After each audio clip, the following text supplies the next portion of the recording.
In the 1870s and 1880s, cities across the United States and Britain constructed some of the most elaborate civic buildings in their history. Massive courthouses, grand city halls, federal buildings with marble interiors and carved stone facades. The official explanation is straightforward. These were symbols of civic pride during an era of rapid urban growth and industrial prosperity. But the scale of these buildings presents a numerical problem. Many were designed and completed before any reliable census data existed for the cities they served, before population counts, before tax records could justify the expense, before anyone knew how many people would actually use them. The timing creates friction. This is a documentary exploring architectural patterns, historical timing, and the interpretive lens some researchers now call Tartaria, a framework, not a fact, used to examine infrastructure that appears ahead of its documented need. This is not about proving conspiracy. It's about examining what was built, when it was built, and why the numbers don't always align with the official narrative. We begin with what's verifiable. Between 1870 and 1890, over 200 major civic buildings were constructed in mid-sized American cities.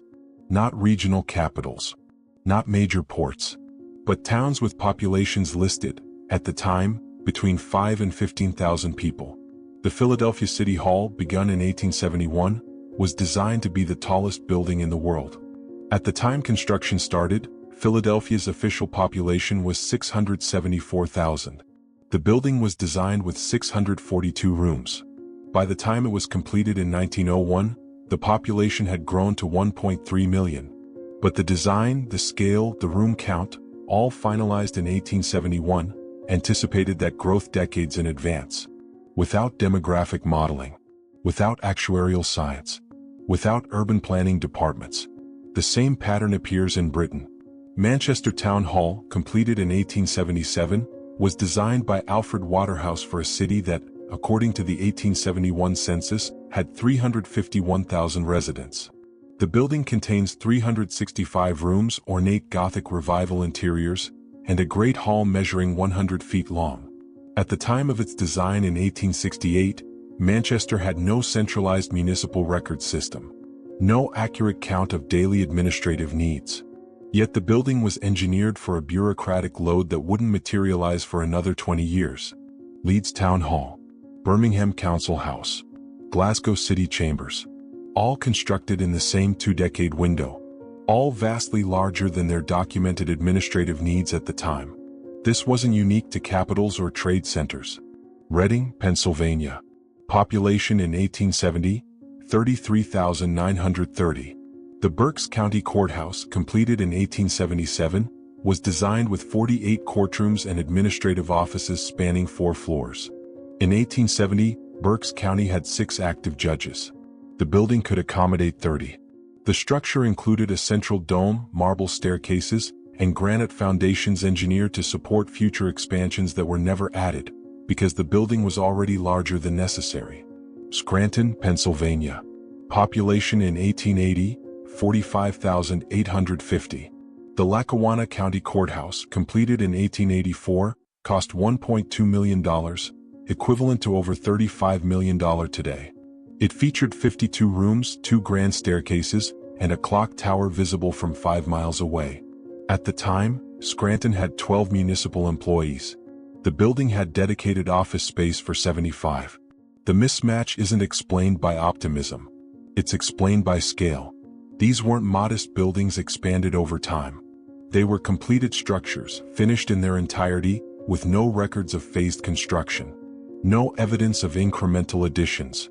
The foundations, the load-bearing walls, the masonry, designed and executed as single projects, as if the demand already existed. But the records say it didn't. Census data in the United States didn't become detailed until 1880. Before that, population counts were rough estimates conducted every 10 years with no verification process. Britain's census became standardized in 1841, but occupational and residential data, critical for urban planning, didn't appear until the 1881 census. This means that most of these buildings were designed in the 1860s and early 1870s, during a period when architects and municipal planners had no reliable way to project future population density. Yet the buildings suggest they did. The architectural specifications reveal this most clearly. Load-bearing calculations for city halls and courthouses from this period consistently exceed structural requirements by 40 to 60%. In engineering terms, this is called overspecification. The standard explanation is safety margins. But safety margins don't explain why hundreds of buildings across 2 countries in cities with no connection to each other all use the same overspecification ratio. Nor does it explain the uniformity of design. Alfred Waterhouse designed Manchester Town Hall. But he also designed similar civic buildings in Liverpool, Leeds, and London, all within the same 5-year period. The interiors are nearly identical. The room layouts mirror each other. The administrative divisions, clerk offices, record rooms, council chambers, follow the same spatial logic, as if copied from a template. James Lick, the architect behind Philadelphia City Hall, used a nearly identical floor plan to Waterhouse's Manchester design, despite working on opposite sides of the Atlantic, despite no documented correspondence, despite one being Gothic Revival and the other Second Empire. The similarity extends to infrastructure. These buildings weren't just large, they were equipped with systems that didn't yet exist in most cities. Gas lighting installed in structures built before municipal gas lines were completed. Elevators and buildings finished before elevator safety codes were written. Cast iron plumbing networks designed for water pressure systems that wouldn't be implemented for another decade. The infrastructure assumes future compatibility. This creates a timing problem. If these buildings were designed for the populations they served in the 1870s, they wouldn't have included space for technologies that weren't yet standard. If they were designed for future populations, they would have needed demographic data that didn't exist. But if they were designed using inherited plans, copied from older templates, adapted from earlier models, then the scale makes sense, because the template was already there. The question isn't whether these buildings are impressive. The question is, what were they modeled after? The pattern becomes more visible when examined through infrastructure timing. In 1825, the Erie Canal opened across New York State. It stretched 363 miles, connecting the Hudson River to Lake Lowell. The official story is well known. It was built to facilitate westward expansion and trade. But the construction details present a problem. The canal was designed with a width of 40 feet and a depth of 4 feet, dimensions that allowed boats carrying 30 tons of cargo to pass through.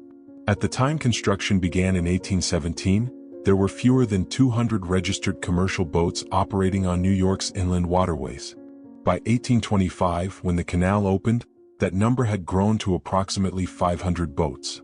But the canal was engineered to handle 3,000 simultaneous passages per season, a capacity that wouldn't be reached until 1851, 26 years later.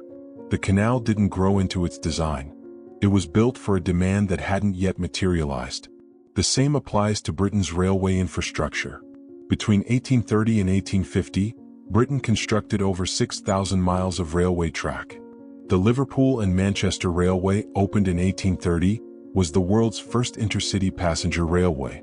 At the time, Manchester's population was 182,000. Liverpool's was 165,000. The railway was designed to move 400,000 passengers annually. In its first year, it moved 445,000, slightly above projection. But the infrastructure, the track gauge, the station platforms, the switching yards, was built to handle 2 million passengers per year. A load it wouldn't reach until 1845. The track gauge itself is telling. George Stephenson, the railway's chief engineer, chose a gauge of 4 feet 8.5 inches. This became the standard gauge used across Britain and later across most of the world. But the choice wasn't based on passenger volume or cargo weight. Stephenson later stated he chose the measurement because it matched the width of existing cart ruts in the mining regions of northern England. Cart ruts that had been in use for over a century. The implication is that the railway system wasn't designed from scratch. It was adapted from pre-existing measurements. Measurements that had already determined load capacity, turning radius, and structural spacing, as if the infrastructure had been planned long before the railways existed. This pattern repeats in North America.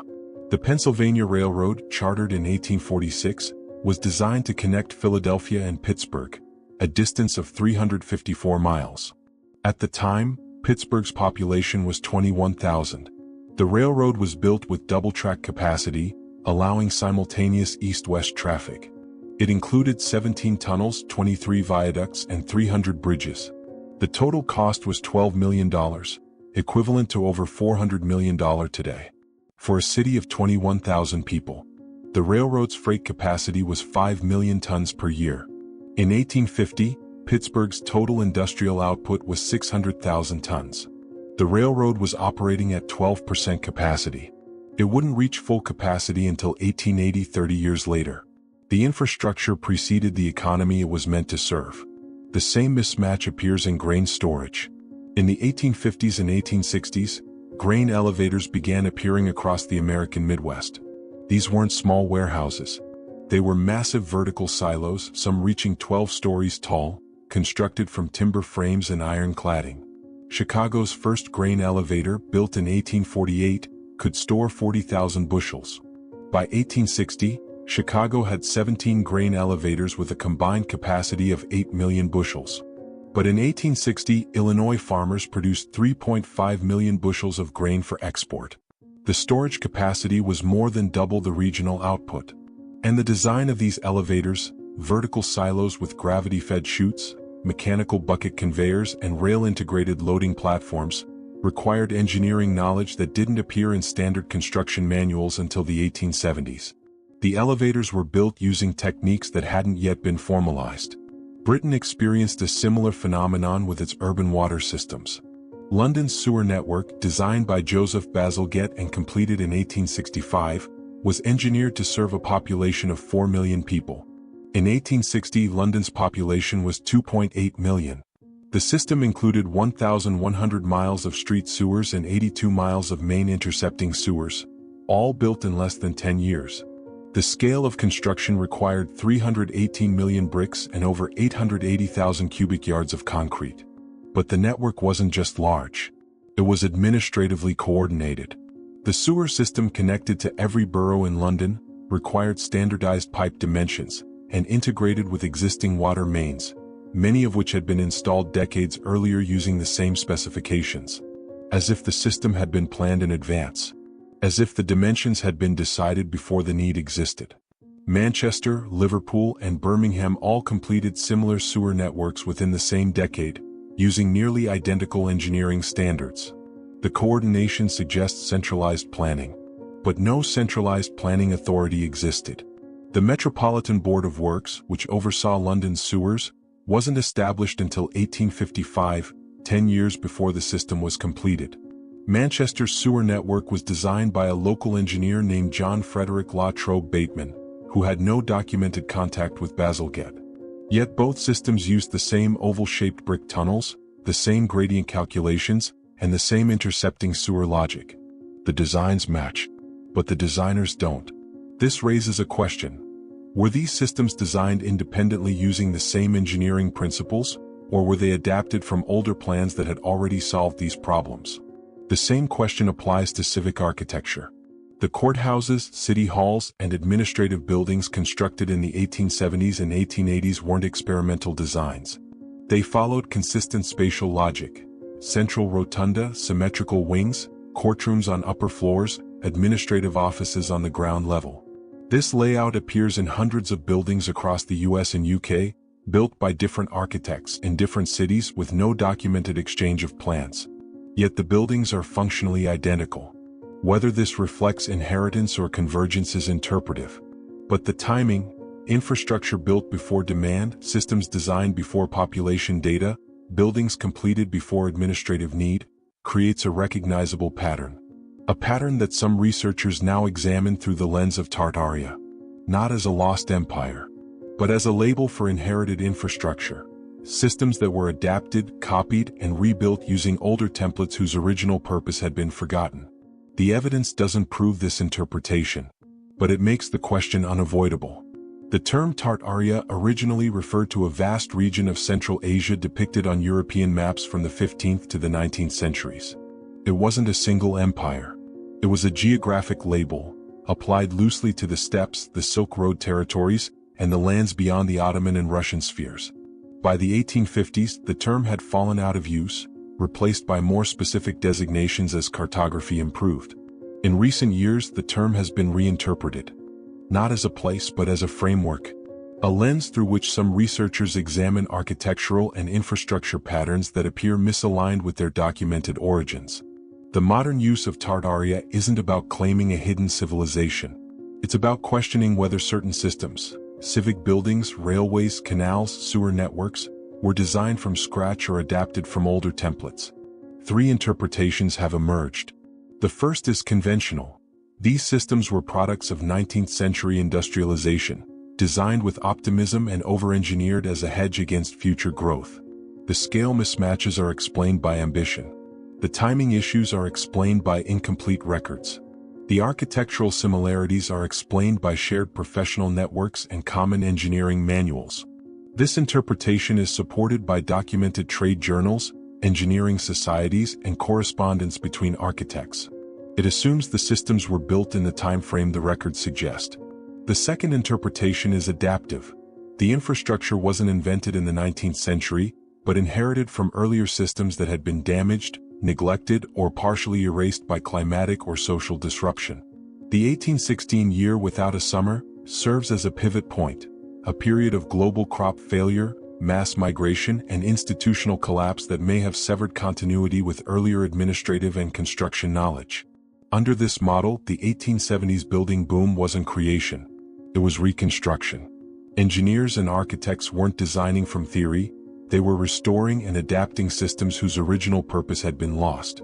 This would explain the overspecification, the uniformity, the timing mismatches. The third interpretation is metaphorical. Tartaria represents a psychological discomfort with rapid, unexplained systematization. The feeling that the infrastructure of the modern world appeared too quickly, too uniformly, and with too little visible transition. In this sense, Tartaria isn't about buildings, it's about the uncanny sensation that the systems we live within were not organically developed but imposed. All 3 interpretations coexist. None are provable. None are dismissible. The evidence invites examination. The courthouses built before population data. The railways engineered for loads that hadn't arrived. The sewer systems designed with standardized dimensions before centralized planning existed. These are not contested facts. They are documented realities.